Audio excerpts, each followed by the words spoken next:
दोस्तों, क्या आप किसी ऐसी जगह के बारे में जानते हैं जहां भारत का कब्जा है, लेकिन कोई भारतीय गलती से भी यहां नहीं जा सकता।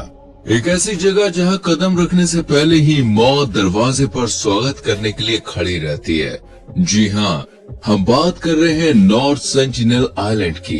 एक ऐसा आइलैंड जिस पर आज तक किसी बाहरी इंसान ने कदम नहीं रखा है, और जिस किसी ने भी यहाँ जाने की कोशिश करी है उसकी लाश भी कभी वापस लौट के नहीं आई। तो क्या है राज इस खतरनाक आइलैंड का? क्या यहाँ पर कोई भूत प्रेत का साया है या फिर बात कुछ और है? और क्यों भारत की सरकार ने खुद कुछ लोगों को इस आइलैंड पर जाने से मना कर रखा है? चलिए जानते हैं। दोस्तों, भारत के अंडमान और निकोबार आइलैंड्स के बारे में तो आप सभी ने सुना होगा, जहां आपको एक से बढ़कर एक खूबसूरत आइलैंड्स देखने को मिल जाते हैं। और उन्हीं में से एक है नॉर्थ सेंटिनल आइलैंड, जो कि अंडमान आइलैंड से मात्र 40 किलोमीटर की दूरी पर मौजूद है। जब आप बाहर से इस आइलैंड का नजारा देखेंगे तो ऐसा लगता है मानो धरती पर जन्नत उतर आई हो। बिल्कुल शांत सा दिखने वाला यह आइलैंड एक अलग ही एक्सपीरियंस करवाता है, जिसे देखकर मन करता है कि बस इस आइलैंड में बस जाए और यहाँ की शांत हवाओं का मजा लें। लेकिन दोस्तों, जैसे आप इस आइलैंड के आसपास पहुँचेंगे, वैसे ही मौत बाहें फैलाकर आपका स्वागत करने के लिए तैयार हो जाएगी। क्योंकि दोस्तों, यहाँ पर कोई भूत प्रेत नहीं रहते हैं जो आपको पहले आइलैंड में आवाज देकर बुलाएंगे और फिर आइलैंड के अंदर मार डालेंगे, बल्कि यहाँ तो इंसानों की एक ऐसी खतरनाक प्रजाति रहती है जो बाहरी लोगों को, यानी कि हमारे और आप जैसे लोगों को राक्षसी समझती है। यहाँ रहने वाले लोगों ने पूरे आइलैंड पर अपना कब्जा जमाया है और जो कोई भी आइलैंड में घुसने की कोशिश करता है, ये लोग उसके ऊपर तीर मारना शुरू कर देते हैं।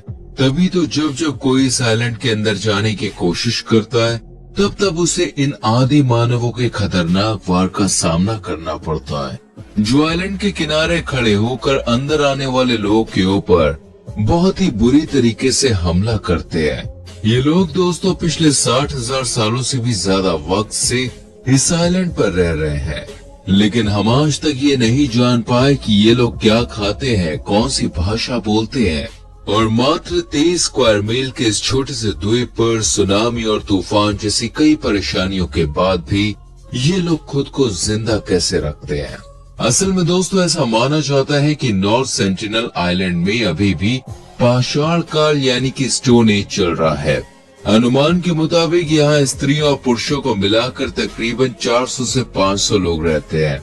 ऐसा भी माना जाता है कि ये अफ्रीकी जनजाति के लोग हैं जो तकरीबन 60,000 साल पहले यहाँ पे आए थे। पहले तो लोगों को ये एक सिंपल सा आइलैंड ही लगता था, लेकिन यह आइलैंड तब चर्चा में आया जब एक अमेरिकी टूरिस्ट जॉन एलन की तीर मारकर यहाँ पर हत्या कर दी गई। असल में दोस्तों, जॉन को यह मालूम था कि इस आइलैंड पर रहने वाले आदिवासियों से किसी भी तरह का संपर्क बनाना मना है, लेकिन बावजूद इसके जॉन आइलैंड के अंदर गया और नतीजा उसे अपनी मौत से भुगतना पड़ा। दोस्तों, इस खतरनाक आइलैंड की कहानी शुरू होती है 1296 से। एक्सप्लोरर मार्को पोलो ने खुद ये बात कही है कि नॉर्थ सेंटिनल आइलैंड के लोग आदमखोर हैं, इनके दांत बहुत तेज हैं और आंखें बिल्कुल लाल होती हैं, और ये जिस किसी को भी देखते हैं उसे मार डालते हैं। लेकिन इतिहासकार मार्को पोलो की इस बात को सच नहीं मानते। कहा जाता है कि मार्को पोलो ने तो अंडमान की जमीन पर कदम तक नहीं रखा था। लेकिन अगर हम मॉडर्न हिस्ट्री की बात करें तो नॉर्थ सेंटिनल आइलैंड के बारे में सबसे पहले साल 1771 में पता चला, जब ईस्ट इंडिया कंपनी का एक जहाज सर्वे करने के लिए इस इलाके में पहुंचा। तब लोगों ने दूरी पर आग जलाते हुए देखा, लेकिन वो जहाज से नहीं उतरे और फिर इसके 96 साल बाद 1867 में आम इंसानों का पैर पड़ा, जब एक कार्गो शिप इस द्वीप के किनारे क्रैश कर गया। तो इस दौरान शिप में मौजूद 86 लोग नॉर्थ सेंटिनल आइलैंड पर उतरे। उस समय उन्हें द्वीप में रहने वाले आदिवासियों के बारे में कुछ भी नहीं पता था। उन्हें तो लगा कि वहाँ कोई नहीं रहता है और आइलैंड पूरा खाली है, और इसलिए उन लोगों ने वहीं पर रुकने का फैसला किया। लेकिन फिर 3 दिन बाद एक सुबह इन लोगों पर अचानक से ही हमले होने लगे। इन लोगों ने देखा कि बहुत सारे लोग जिन्होंने कपड़े बिल्कुल भी नहीं पहन रखे हैं, वो तीर भालों से वार कर रहे हैं। बड़ी मुश्किल से इन लोगों ने फिर अपनी जान बचाई और फिर कंपनी के जहाज ने इन्हें रेस्क्यू किया और तब से सेंटिनल आइलैंड को लेकर कंट्रोवर्सी बढ़ने लगी। लेकिन फिर 13 साल बाद दोबारा से इस द्वीप के लोगों का आम आदमियों से आमना सामना हुआ। असल में रॉयल नेवी के ऑफिसर मॉरिस विटल पोर्टमैन को नियुक्त किया गया। वो इस आइलैंड के बारे में जानना चाहते थे, इसलिए उन्होंने सोचा कि वो कुछ लोगों को किडनैप करके अंडमान ले जाएंगे और फिर उनके बारे में जानकारी लेंगे। इसलिए वो एक टुकड़ी लेकर नॉर्थ सेंटिनल आइलैंड पहुंचे। काफी दिनों की खोज के बाद दोस्तों उन्हें एक बूढ़ा आदमी, एक औरत और 4 बच्चे मिले, जिन्हें वो अपने साथ पोर्ट ब्लेयर ले आए। लेकिन हैरानी तो तब हुई जब पोर्ट ब्लेयर आने के कुछ ही दिनों के बाद आदमी और औरत मर गए और जब बच्चे की भी तबीयत खराब होने लगी तो उन्हें मरने से बचाने के लिए वापस नॉर्थ सेंटिनल आइलैंड में छोड़ दिया गया। लेकिन कहानी यहीं पर खत्म नहीं होती है, क्योंकि दोस्तों इन बच्चों के शरीर में हम इंसानों का इन्फेक्शन लग गया था। इसलिए जब ये बच्चे वापस आइलैंड गए तो वहाँ के बाकी लोगों के शरीर में भी इन्फेक्शन फैल गया और इसके बाद कभी भी अंग्रेजों की तरफ से इस आइलैंड के लोगों से संपर्क करने की कोशिश नहीं करी गई। और फिर कहा जाता है कि 1896 में एक स्वतंत्रता सेनानी जब काला पानी की सजा से भागकर जुगाड़ नाव के जरिए आइलैंड पर जा पहुंचा तो कुछ दिनों के बाद एक सर्च टीम उसके पीछे पीछे सेंटिनल आइलैंड पहुंची तो उन्हें उस स्वतंत्रता सेनानी की लाश मिली, जिसके पेट पर तीर घुसा हुआ था और उसका गला रेत दिया गया था। इस घटना के लगभग 70 सालों तक कोई भी इस आइलैंड के पास नहीं भटका। लेकिन फिर साल 1967 में एंथ्रोपोलॉजिस्ट त्रिलोकनाथ पंडित सरकार ने इस आइलैंड में जाने की इजाजत ली और वो पहली बार इस आइलैंड में कदम रखते हैं। ये एकमात्र ऐसे इंसान हैं जिन्होंने इस जनजाति से दोस्ताना संबंध बनाए और इनके बारे में काफी कुछ जानकारी निकाली। लेकिन फिर 1966 से लेकर 1991 तक उन्होंने इस द्वीप की कई यात्राएं करी। आइलैंड में मौजूद पैरों के निशानों का पीछा करने पर त्रिलोकनाथ पंडित और उनके साथियों को 18 झोपड़ियां दिखाई थी। ये पहली बार था जब यहाँ के लोगों के बारे में कुछ पता चला था। झोपड़ियों के अंदर आग जल रही थी, शहद और बाकी चीजें भी वही मौजूद थी और लकड़ी के बर्तन के साथ साथ कुछ भाले और तीर भी थे। उन तीरों की नोक पर लोहा लगा हुआ था, जिससे पता चलता है कि ये लोग लोहे जैसी चीजों के बारे में जानते थे। अपनी इस ट्रिप के दौरान त्रिलोकनाथ ने आदिवासियों के लिए नारियल और कुछ मेटल के बर्तन छोड़ दिए।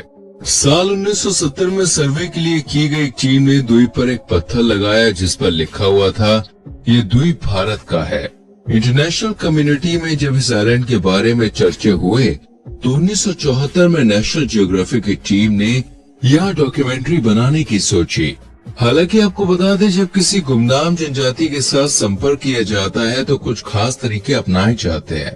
पहली बात तो इन लोगों से कोई भाषा का इस्तेमाल करके बात नहीं हो सकती है, इसलिए उन्हें कुछ तोहफे देकर उनसे संपर्क किया जाता है और इशारों से बात करने की कोशिश की जाती है।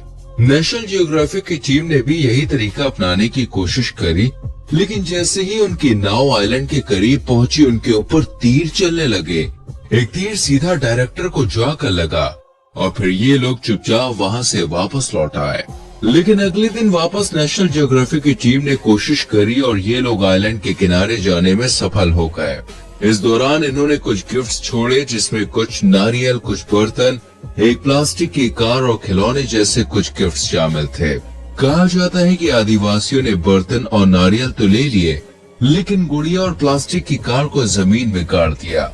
उसी साल नेशनल जियोग्राफिक की मैगजीन ने सेंटिनल आइलैंड में रहने वाले आदिवासियों की तस्वीर छापी और साथ में लिखा था कि यहाँ पर शब्द नहीं तीर बोलते हैं। और फिर 70 और 80 के दशक में यहाँ के लोगों से कई बार संपर्क करने की कोशिश की गई, लेकिन अगर कोई ज्यादा नजदीक पहुँचने की कोशिश करता तो वो बदले में तीर मारने लगते। इसके बाद यहाँ के लोगों से एकमात्र संपर्क साल 1991 में किया गया, जब एंथ्रोपोलॉजिस्ट की एक टीम यहाँ पर पहुंची। इस टीम में त्रिलोकनाथ पंडित के साथ साथ उनकी जूनियर मधुबाला भी शामिल थी। मधुबाला के रूप में यहाँ के लोगों का सामना एक मॉडर्न महिला से हुआ, जिसका असर भी देखने को मिला, क्योंकि त्रिलोकनाथ पंडित की टीम से तोहफे लेने के बाद एक आदिवासी पुरुष ने मधुबाला की तरफ तीर धनुष चला दिया, लेकिन तभी एक आदिवासी महिला ने धक्का देकर उस पुरुष को तीर चलाने से रोक दिया। जहां पहले टीम की तरफ से पानी में बहाकर नारियल दिए गए और फिर यहाँ के लोग कुछ नारियल हाथों में लेने के लिए भी तैयार हो गए, लेकिन फिर भी दोस्तों इन लोगों के बारे में इतनी जानकारी नहीं मिल पा रही थी जितनी भारत सरकार को चाहिए थी कि आखिर ये लोग अपनी जिंदगी किस तरह से बिताते हैं। बाकी आपका इस वीडियो पर क्या कहना है हमें कमेंट करके जरूर बताएं। वीडियो को लाइक और शेयर भी करें।